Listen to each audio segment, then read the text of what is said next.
Terima kasih untuk Anda yang masih bergabung bersama dengan kami dan di segmen ini kita akan review bagaimana jalannya perdagangan di sepanjang hari ini. Harga saham gabungan masih melanjutkan penguatan, tampaknya cukup rawan profit taking karena tadi sempat bergerak di zona merah dan di 30 menit jelang penutupan hari ini penguatan lebih ke arah terbatas pemirsa.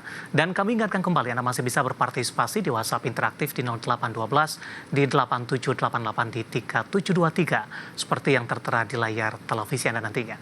Dan saat ini kami sudah terhubung melalui Zoom bersama dengan Bapak Yosef Gabetua selaku founder of Namora Fund. Kita akan langsung sapa saja.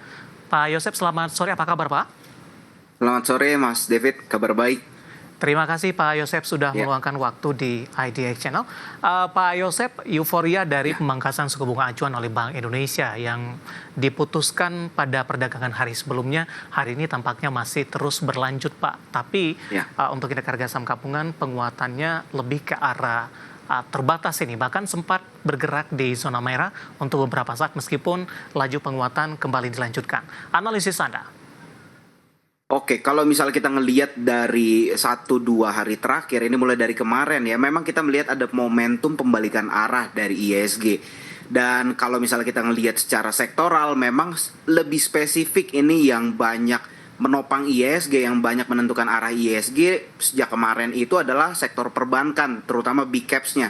Itu kita lihat BRI naik luar biasa, Bank Mandiri naik luar biasa. Jadi memang IHSG ini kan diurutkan berdasarkan bobotnya, digerakkan berdasarkan saham-saham yang cap-nya besar kayak gitu. Kalau misalnya ngelihat saham-saham dengan kapitalisasi besar ini bergerak naik, nggak heran juga kalau misalnya IHSG juga ikut bergerak naik. Dan kalau misalnya kita ngelihat di balik pergerakan harganya ini memang disokong kuat juga sama inflow dari investor asing. Mungkin kalau misalnya kita tarik dari 2 hari terakhir nih, lumayan lah BRI yang berhari-hari itu terus dijual oleh investor asing, kemarin udah menjadi top inflow, menjadi saham yang paling banyak diborong sama investor asing. Jadi saya melihat ada indikasi pembalikan arah, cuman kita nggak perlu buru-buru. Menurut saya lebih baik kita cari better option lah dibanding saham-saham yang memang banyak diborong. Pak Yosef, banyak juga yang mempertanyakan Pak dengan penguatan signifikan 2 hari ini. Anda katakan tadi sudah didorong oleh inflow asing, terutama kepada perbankan big cap yaitu BBRI. Pertanyaannya adalah apakah kondisi ini akan hanya berlangsung sesaat saja atau akan terus berlanjut? Mengingat di sisi lain para pelaku pasar masih menantikan pertemuan The Fed di bulan ini, belum lagi Donald Trump akan segera menjabat, akan melakukan pelantikan juga di bulan ini, Pak Yosef. Kalau misalnya dibilang apakah ini akan berlangsung sesaat atau enggak, buat kita yang ada di market, buat kita yang sebagai investor saham, tentu kita berharap rebound ini berlangsung cukup panjang ya, kayak gitu. Apalagi ngelihat penurunan sektor perbankan yang luar biasa dalam beberapa bulan terakhir ya. Tentu harapan kita yang baik lah terjadi sama IHSG.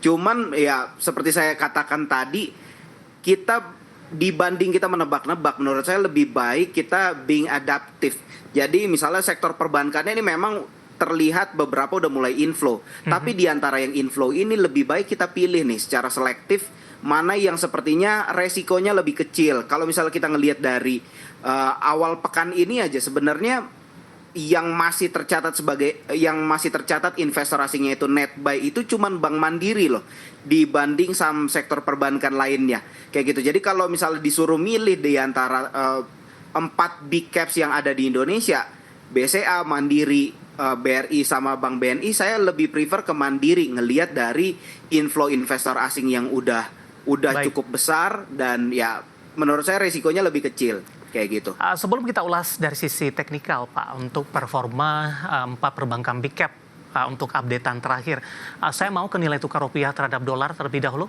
Pak Yosef, hari ini tertekan cukup dalam, bahkan intraday-nya sudah menembus di 16.400. Kondisi ini terjadi ketika Bank Indonesia memangkas suku bunga acuan 25 basis point. Bagaimana pandangan Anda terkait dengan kondisi ini? Akan memberatkan ke indeks nanti tidak? Kalau apakah akan memberatkan ke indeks, sebenarnya sesederhana yang akhirnya membuat indeks bergerak itu kan adalah transaksi yang dilakukan di bursa.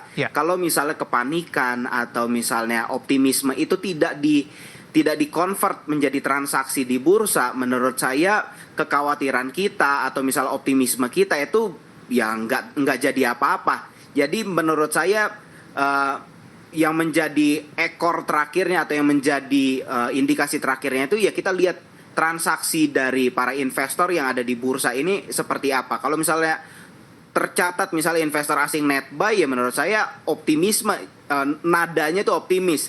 Tapi kalau misalnya ternyata yang terjadi justru net sell, ya justru di situ kita ngelihat bahwa ada kekhawatiran. Menurut saya seperti itu, Mas David.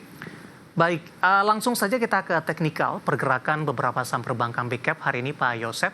Di 30 menit indeks harga saham gabungan penguatannya lebih ke arah terbatas, dan hal ini juga tercermin nampaknya dari pergerakan teknikal saham-saham perbankan big cap yang penguatannya juga sudah mulai terpangkas ini. BMRI, Pak, hari ini sempat menguat di atas 4%, sementara jelang penutupan di menit-menit terakhir hanya menguat di 2,17%, bahkan intraday sempat menembus di atas level 6.200. Iya, kalau untuk BMRI ya, seperti yang saya sampaikan tadi, menurut saya better option dari 4 big caps yang ada menurut saya Bank Mandiri.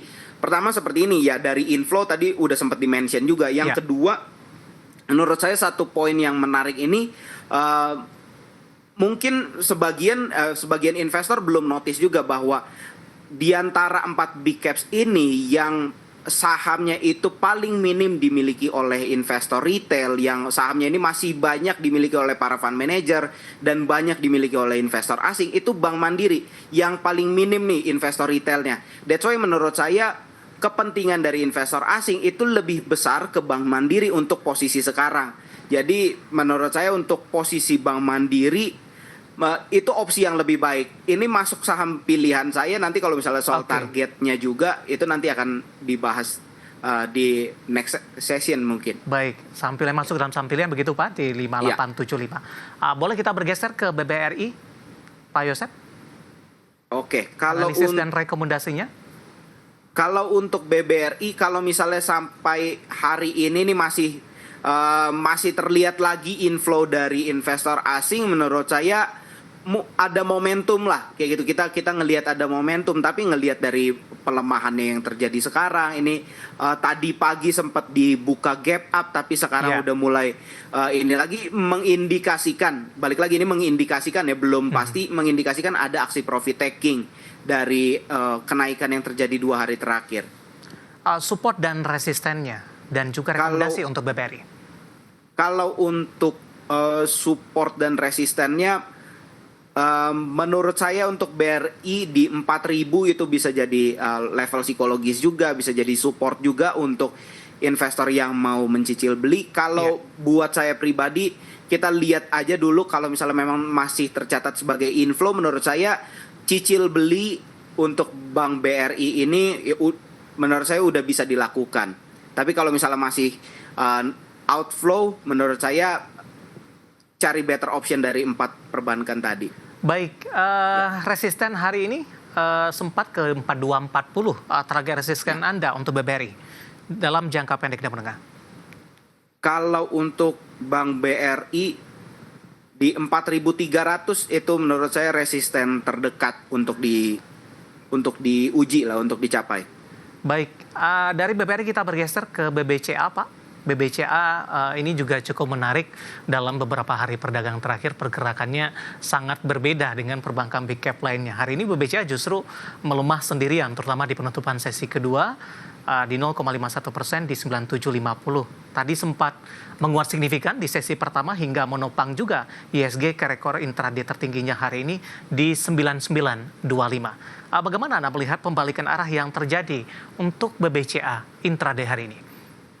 Kalau untuk BBCA ini sebenarnya dari akhir tahun kemarin pun kita udah melihat bahwa BCA ini yang volatilitasnya paling rendah. Jadi resikonya nggak setinggi perbankan-perbankan yang lain lah. Dan investor asing pun sebenarnya outflow dan inflow-nya itu relatif kecil. Jadi sebenarnya kayaknya fokus dari perdagangan investor asing itu bukan ke BCA, mereka justru lebih wait and see lah, mereka lebih stagnan lah terlihat di saham BCA kayak gitu. Jadi kalau untuk BCA menurut saya nggak terlalu terpengaruh dengan sentimen-sentimen yang ada. Kalau misalnya ngelihat harganya cukup murah dan posisi sekarang juga udah outflow-nya sudah semakin mengecil, menurut saya cicil beli untuk BCA itu udah bisa dilakukan dengan support di 9.500 dan target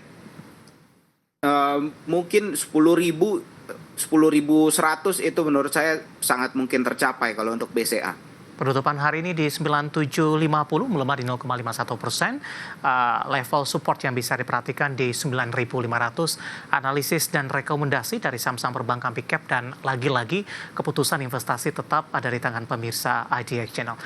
Kita beralih ke sektor lainnya, Pak. Infrastruktur untuk saham brand. Sebelumnya kurang memberikan dorongan terhadap indeks harga saham gabungan. Hari ini tampaknya juga ikut menjadi penopang. Intraday tadi sempat menguat di atas 6%. Ketika ISG sempat menguat di atas 1%. Namun di penutupan hari ini sepertinya penguatan lebih ke arah terbatas. Tapi lompatan yang terjadi untuk brand cukup signifikan, melemah tadi ke 8.800-an dan mampu balik kembali ke 9.700-an tadi. Pak Yosep, analisis Anda untuk brand dengan pembalikan arah hari ini? Kalau untuk brand sih menurut saya arahnya masih cukup terjaga. Minat investor global terhadap saham ini itu masih relatif tinggi. Ini kita lihat aja dari awal Desember, dari mulai saham brand itu breakout dari konsolidasinya itu mungkin selama 2 bulan, 3 bulan itu konsolidasi terus, akhirnya breakout di awal Desember. Ini kita ngelihat inflow dari investor asing itu besar di saham brand. Dan kalau misalnya kita ngelihat kan sejak awal nih yang banyak menjadi untuk renewable energy yang ibaratnya jadi kompetitornya brand itu Adaro, sedangkan Adaro sendiri ternyata PUPS-nya nggak berhasil diserap 100%. Kayak gitu. Jadi masih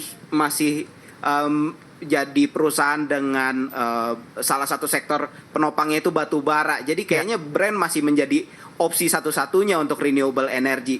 Menurut saya trennya masih akan terus bagus selama kompetitornya atau selama sektor yang bermain di lahan yang sama itu belum muncul. Kayak gitu kalau untuk brand. Ya, analisis dan rekomendasi dari brand pemirsa yang hari ini ikut menjadi penopang penguatan indeks harga saham gabungan Pak Yosep. Kita akan jeda kembali, nanti kita akan coba lihat saham-saham pilihan apa saja yang Anda rekomendasikan dan pemirsa kami akan segera kembali sesaat lagi.